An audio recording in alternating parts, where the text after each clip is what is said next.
What's up? Happy Thursday. I'm so glad you guys are joining me. I just got through doing a daily declaration for one of my groups, and I wanted to bring you guys this word really quick. There's so many times in life where opposition comes our way, the enemy comes our way, we get in our way, and we get to a point to where it's just so much on us that we actually feel like giving up. Okay, and if you haven't been there, just keep living a little bit longer, and it'll happen. But the point is to not give up. Okay, um, you know it reminds me a bit about Moses. Okay, you guys remember when he ran off into the desert after he murdered the man, right? And he ran off into the desert as if to say, okay, I'm gonna leave that life behind. God can't use me anymore. There's nothing that can be done with my life. I'm just doomed. I'm gloomed. I'm done with, and it's over with, right?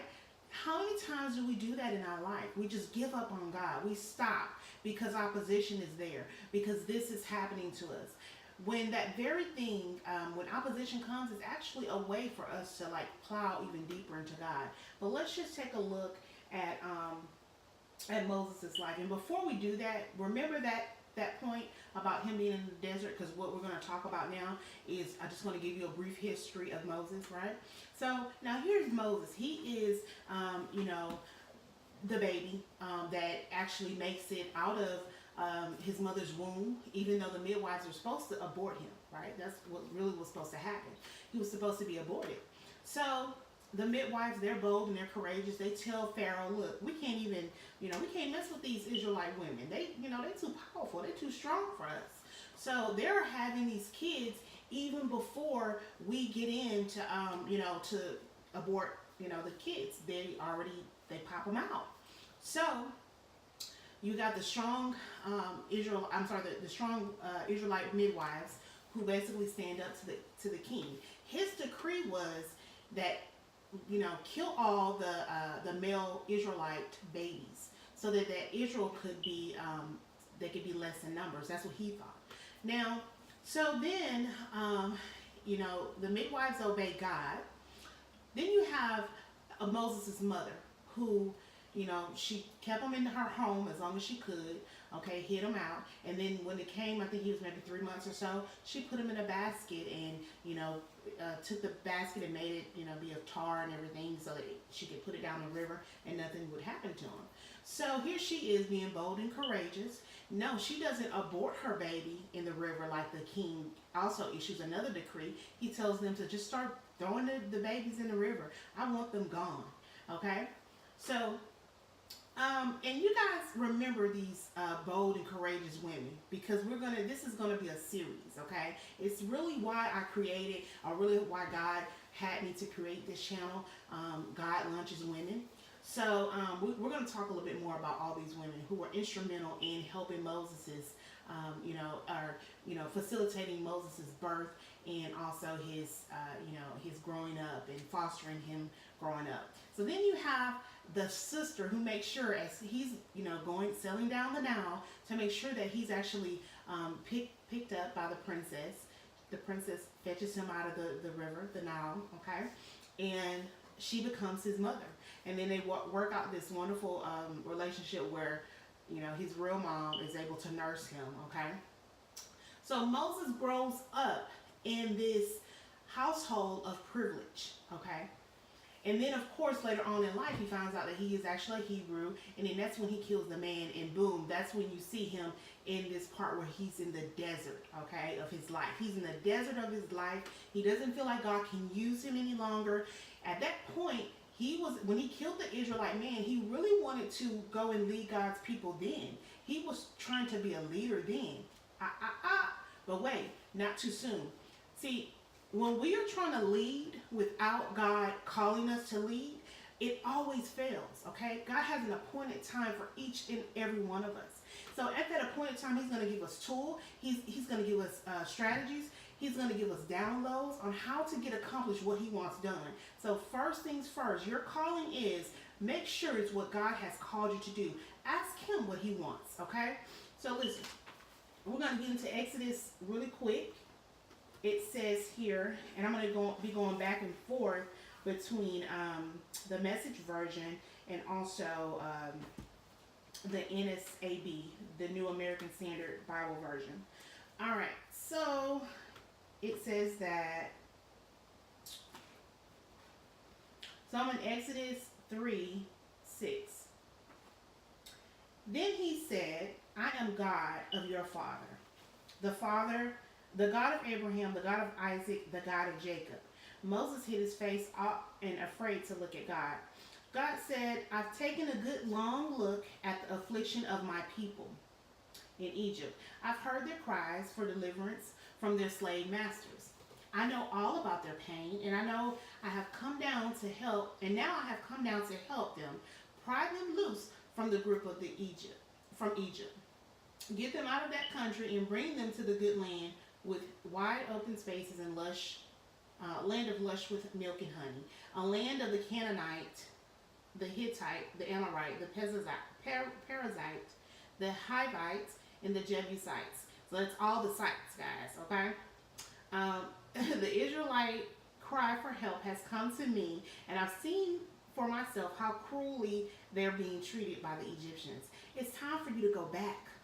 I'm sending you to Pharaoh to bring my people, the people of Israel, out of Egypt. Moses answered God, but why me? What makes you think that I could ever go to Pharaoh and lead the children of Israel out of Egypt? Boom. That's what I mean. So let's go back to, we just got through, going through a whole little monologue of Moses' birth and how he got here. His miraculous birth. He was supposed to be aborted, guys.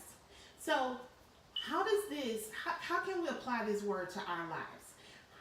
We want to give up so quickly on what God has called us to do because things don't go as we planned them. When the thing is, God has called you before the foundation of this earth. He's created in you to do some wonderful, awesome things. And He's protected you. He's made sure that your mom did not abort you. He made sure that nothing happened in your childhood that didn't bring you to this point, that He didn't carry you through and cover you and make sure that His angels were protecting you and making sure that things, He made sure that everything worked together for your good. So what gives you the right to say, oh no, you can't use me, Lord? Why me? That's basically what Moses is saying. Why do you think me? Why do you think I'm so special? Isn't that a crazy thing for him to ask? God could have easily just told him, you know what, Moses, do you not understand all the stuff that I went through to make sure that you were good as a baby? Like, I had to make sure that the midwives didn't abort you. I had to make sure that your mother didn't toss you out in the river just to die, but that she would coat you in a basket so that you would live, and then that a princess would fetch you, and that your sister would make sure that someone fetched you out of the river? Come on now. Okay, so he says, I'll be with you, God said. And this will be the proof that I'm the one who sent you. When you have brought my people out of Egypt, you will worship God right here at this very mountain. Then Moses said to God, suppose I go to the people of Israel and tell them, the God of your father sent me to you, and they ask me, what is his name? What do I tell them? So he's like, what do I tell these people? God said to Moses, I am who I am. Tell the people of Israel, I am sent you. Okay? God continued with Moses. This is what you're to say to the Israelites. God, the God of your fathers, the God of Abraham, the God of Isaac, and the God of Jacob sent me to you. This has always been my name, and this is how I will always be known. Now be on your way. Go, is what God's telling him. Gather the leaders of Israel, tell them, God, the God of your fathers, the God of Abraham, Isaac, and Jacob, appeared to me, saying, I've looked into what's being done to you in Egypt, and I've determined to get you out of the affliction of Egypt and take you to the land of the Canaanite, the Hittite, the Amorite, the Perizzite, the Hivites, and the Jebusite, a land brimming over with milk and honey. Believe me, they will listen to you. Then you and the leaders of Israel will go to the king of Egypt and say to him, God, the God of the Hebrews, has met with us. Let us take a 3-day journey. Y'all take note of that 3-day journey, okay? Let us take a 3-day journey into the wilderness where we will worship God, our God. I know the king of Egypt. This is what God is saying. I know the king of Egypt won't let you go unless forced to. So I'll intervene and hit Egypt where it hurts.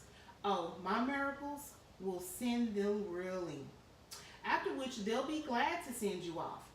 I'll see to it that this people get a hearty send off by the Egyptians. When you leave, you won't leave empty handed. Each woman, and that's what God is saying, when we leave out of our opposition, when we leave out of that land of affliction, of bondage, God is going to give you so much plunder, okay, because you were faithful and you didn't give up. You didn't say, I'm too tired, okay? So he's going to make sure that you get double for your trouble.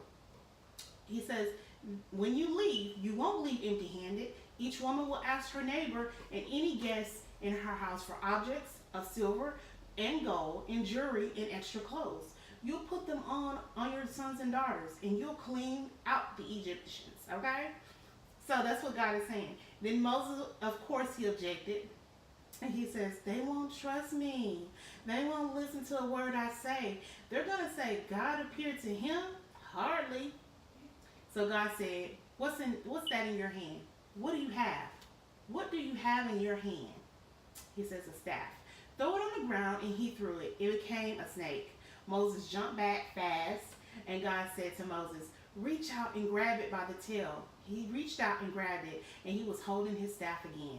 That's so that they will trust that God appeared to you, the God of their fathers, the God of Abraham, the God of Isaac, and the God of Jacob. God then said, put your hands inside your shirt. He slipped his hand under his shirt. Then he took it out and had turned leprous like snow. He said, put your hand back in your shirt. And he did that, and he took it back out, and it was healthy as before.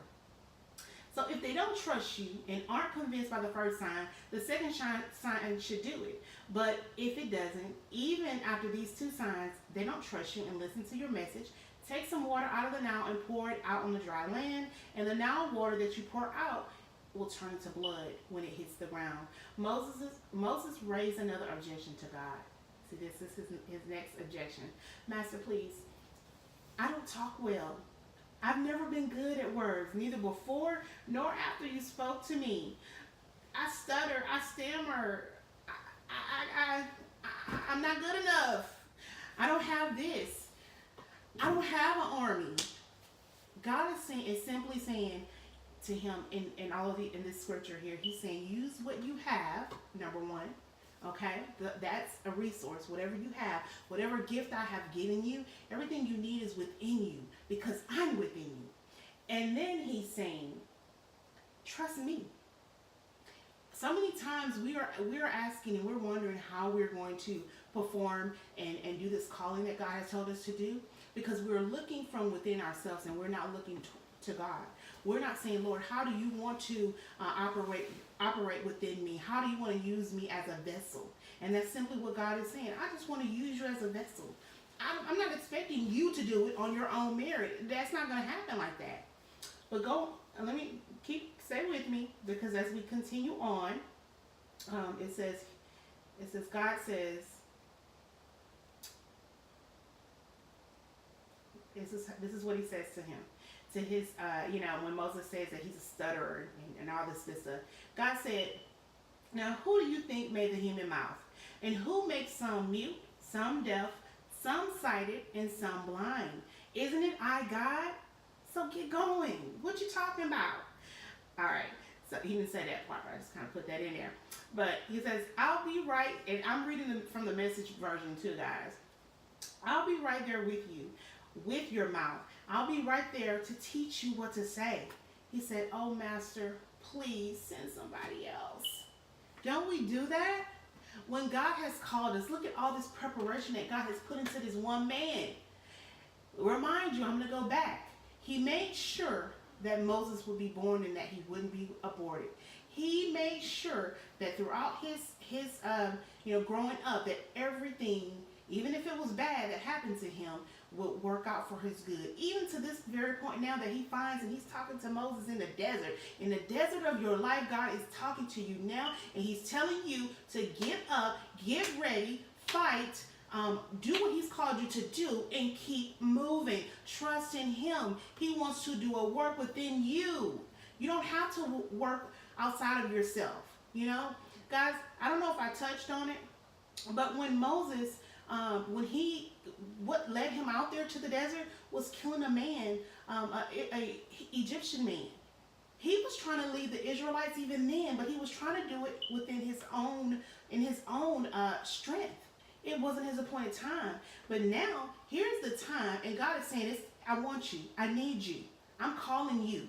You're the one I want. Yeah, I know about that problem. I know you killed that man. I know you got a stuttering issue. I know you got these going on. But I called you. From the foundations of the earth, I called you. I chose you. So guess what? Go get it done. So, let's see what God says after that.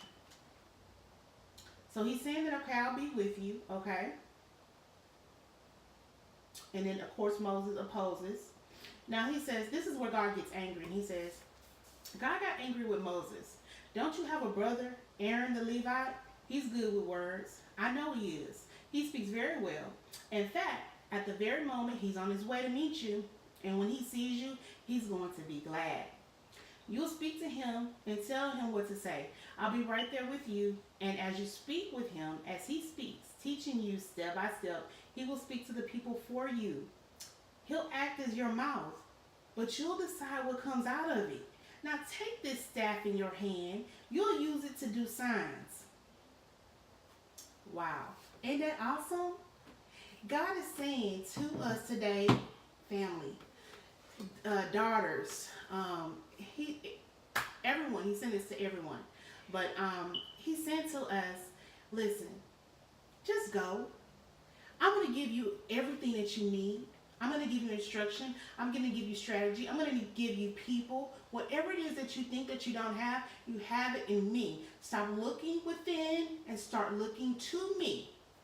So I just wanted to bring that lesson to you guys really quickly. I think it's awesome. It'll serve us. It'll help us in times where we feel doubtful, especially if we're in a different season. We may be in a season of transitioning. We may be in a season of drought. However, God is so awesome. He's wonderful. He's merciful. He loves us.